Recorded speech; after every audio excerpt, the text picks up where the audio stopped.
Halo everyone, welcome to Miss Wali channel. Dalam video kali ini kita akan belajar bersama membahas tentang soal UKPPG tahun 2024 yang PCK ya teman-teman, khususnya adalah mapel bahasa Inggris. Nah, nanti soalnya terdiri dari 35 soal untuk soal PCK sendiri dan menggunakan bahasa Inggris. Semoga dengan ikhtiar belajar berlatih mengerjakan soal-soal UKPPG, nantinya teman-teman diberikan kemudahan dalam mengerjakan soal UKPPG yang beneran nanti ya teman-teman. Oke, langsung saja kita simak pembahasannya. Soal yang pertama, Miss Anna teaches a literature class and the current novel they are studying explores themes of family dynamics and personal identity. Although the students enjoy the story, Miss Anna notices that many of them struggle to analyze the underlying themes and connect them to their own lives. She wants to modify her instruction to help students make these connections and deepen their analysis of the text. Which of the following strategies will best help Miss Anna achieve her goal? So the question is about strategies ya teman-teman, achieve her goal. Nah, di sini permasalahannya adalah tentang murid yang masih kesulitan dalam menganalisis tema dan menghubungkannya dengan kehidupan sehari-hari. So, let's read the option. Provide additional reading materials about the historical context of the novel, so it's not effective. And the next, B. Assign more comprehension question focus on the plot of the novel. It's also not effective ya teman-teman. And then C. Give students a list of keywords to memorize from the text. Nah, ini kurang tepat juga, memorize from the text. And then D.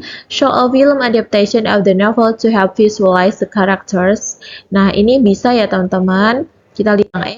Organize a class discussion where students relate the novel themes to their personal experiences. Nah, ini juga betul. Nah, kalau yang E ini tentunya lebih connect dengan kehidupan sehari-hari ya teman-teman, personal experiences dan juga discussion class.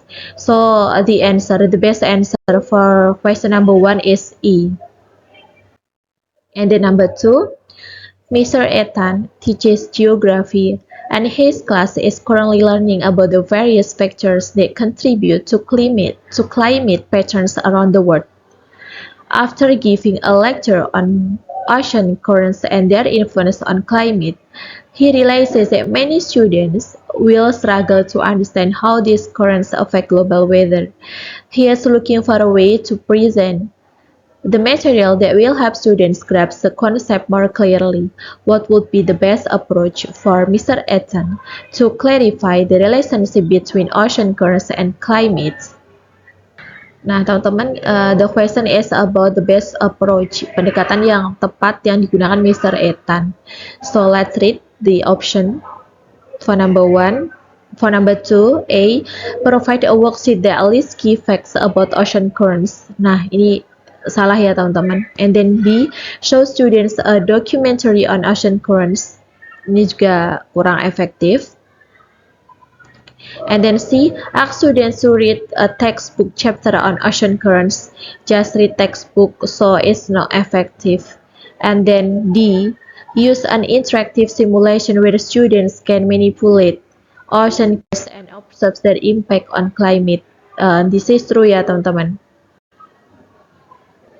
And then E. Over a quiz that test students' knowledge of key terms related to oceanography is also not too effective. The most effective and then the best answer is D ya teman-teman, karena di situ use an interactive simulation to help students to grasp the concept more clearly. So the answer is D. And then number 3, Miss Olivia teaches history, and her class is learning about the Industrial Revolution. She has given her students several articles to read and has conducted lectures on the topic. However, when grading their essays, she notices that most students focus on memorizing facts and dates rather than analyzing how the Industrial Revolution changed society. She wants her students to think more critically about the broader impacts of the historical events. Nah, Sini think more critically ya teman-teman. And then watching so Miss Olivia make to encourage deeper critical thinking about the Industrial Revolution. Yang A, give students a list of important dates to memorize. It's no. And then B, require students to write an essay comparing the Industrial Revolution to a modern technological revolution. It's also true ya teman-teman, it's true. Minta siswa untuk menulis esai yang membandingkan revolusi industri dengan revolusi teknologi modern. So tentunya ini bisa membantu siswa untuk think more critically. And then C, assign more reading material about key figures during the Industrial Revolution. It's not effective, just read. And then D, test students on their ability to recall specific details about the period. It's not more than effective than B. And then E, organize a timeline building activity to reinforce their understanding of the chronology. It's also no. So the answer is B ya teman-teman, require students to write an essay. Nah dengan membuat essay tentunya murid lebih berpikir kritis, yaitu membandingkan tentang industri revolusi dengan revolusi teknologi modern. So the answer is B. And then number 4, Mr. Thomas is a chemistry teacher and his students are learning about chemical reactions. He frequently notices that some students have difficulty balancing chemical equations and understanding the conservation of mass during reactions. To address this, Mr. Thomas is considering a new instructional approach to reinforce concepts. Which of the following strategies would best help Mr. Thomas improve his students' understanding of chemical reactions? Nah, sini ditanyakan adalah strategi yang terbaik ya teman-teman yang bisa digunakan oleh Mr. Thomas. Yang A, give students more practice problems, focus on balancing equations. So it's no. B, conduct a laboratory experiment where students can observe and measure reactions and products.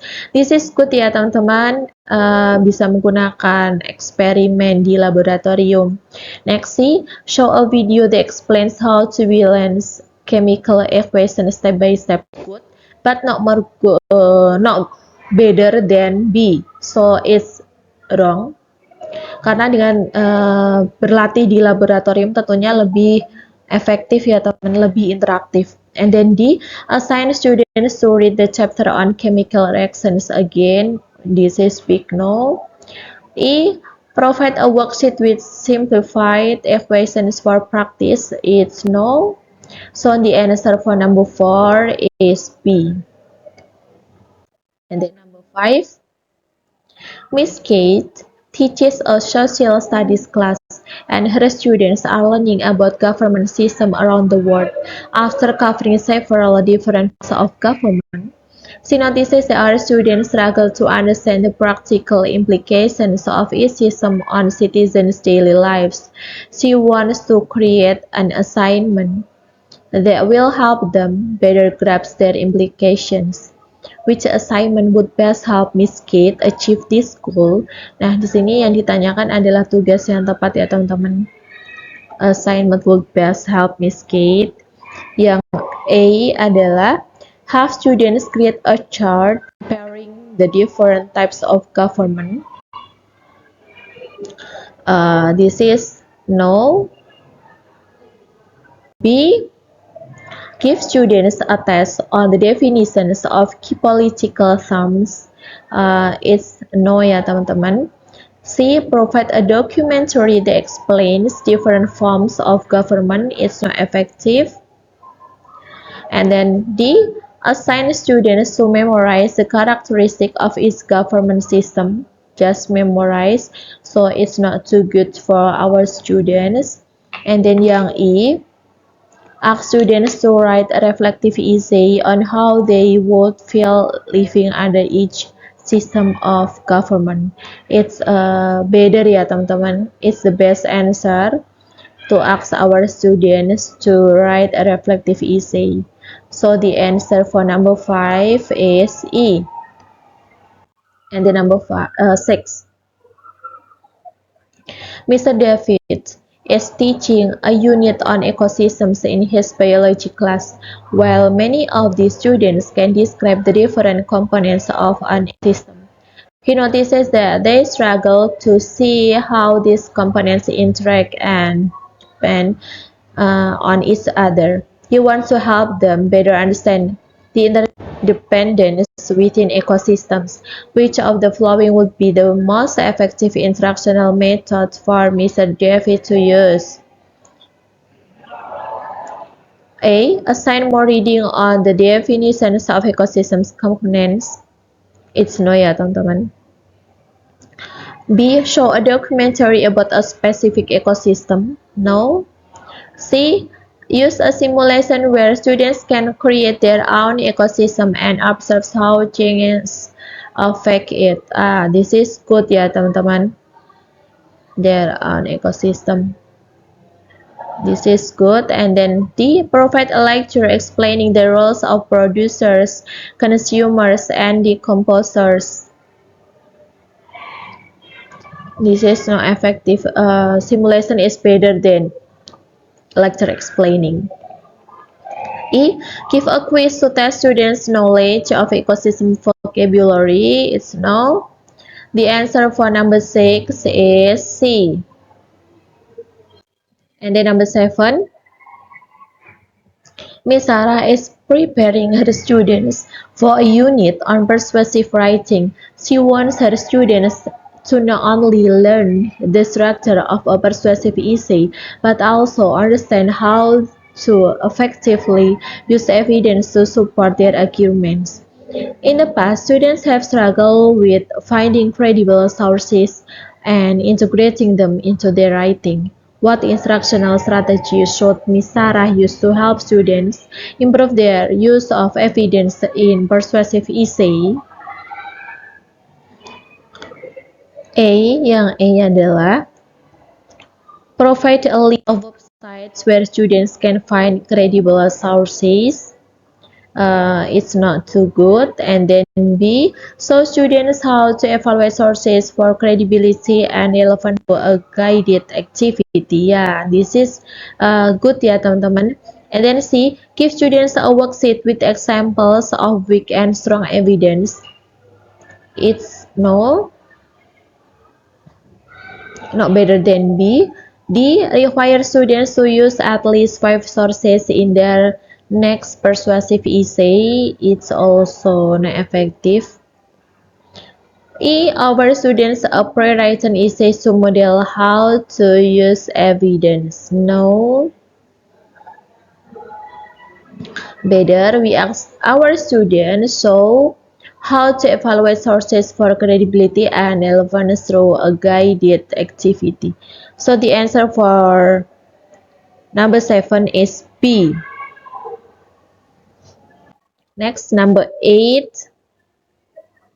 Mr. James teaches an economics class, and his students are learning about supply and demand. While most students can explain the basic concepts, Mr. James notices that they struggle to apply these concepts to real-world situations, such as the impact of change in supply on product prices. He wants to find a way to help students understand these real-world applications. Which of the following activities will best help Mr. James students apply the concept of supply and demand? A. Organize a simulation where students act as producers and consumers making decisions based on changes in supply and demand. This is good ya teman-teman. Organize simulation, become a producers and also consumers. So this is good. And then B, give students a quiz on the definitions of supply and demand. It's not too good. C, show a graph that explains how changes in supply affect prices. It's not more effective than teman-teman. D. Assign students to read a textbook. This is wrong. Have students complete a worksheet on supply and demand curves. So good. The answer for question number 8 is A. Next, number 9. Miss Lisa teaches World Geography and is covering the topic of global trade, while her students understand the basic concept of imports and exports. They struggle to grasp the broader impact of global trade and a country's economy and society. She wants to create an assignment that will help them better understand this connection. Which of the following assignments would be most effective for this purpose? Yang A. Have students create a map showing the major trade routes of the world. It's not too effective ya teman-teman. And then B. Provide a worksheet where students match countries with their major imports and exports. It's not good too. C. Give a quiz testing students' knowledge of trade terms. More than this, it's wrong ya teman-teman. D. Ask students to write a report analyzing the economic and social impacts of global trade on a specific country. This is true ya teman-teman. And then E. Show a documentary about the history of global trade. And this is not too effective. It's be the best answer for number 9 is D. And then number 10, Mr. Andrew is teaching a physics class and his students are learning about Newton's laws of motion. After conducting several experiments, Mr. Andrew notices that while his students can describe the laws, they struggle to apply them to real-world situations, such as explaining why seat belts are necessary in cars. He wants to give his students a text that will help them apply Newton's laws to practical situations. Which of the following assignment would best help Mr. Andrew achieve his goal? The question is apply Newton's laws. A. Have students solve equations based on Newton's laws of motion. Meminta murid-murid untuk memecahkan permasalahan berdasarkan Newton ya teman-teman. It's not good for our students. And then B. Provide a worksheet with examples of Newton laws in action. It's not true also. C. Give students a list of key terms related to Newton's laws of memorize. It's wrong. And then D. Show video explaining the principles of Newton laws. So video is good but not too effective ya teman-teman, not interactive. Ask students to write an essay explaining how Newton's laws apply to car safety features like seat belt and airbags. So this is more critical ya teman-teman. So the answer for number 10 is E. Oke teman-teman, sekian pembahasan kita pada hari ini. Semoga video ini bermanfaat. Dan jika video ini bermanfaat, yuk like, subscribe, dan juga share ke teman-teman. Thank you for watching. See you for the next video. Bye.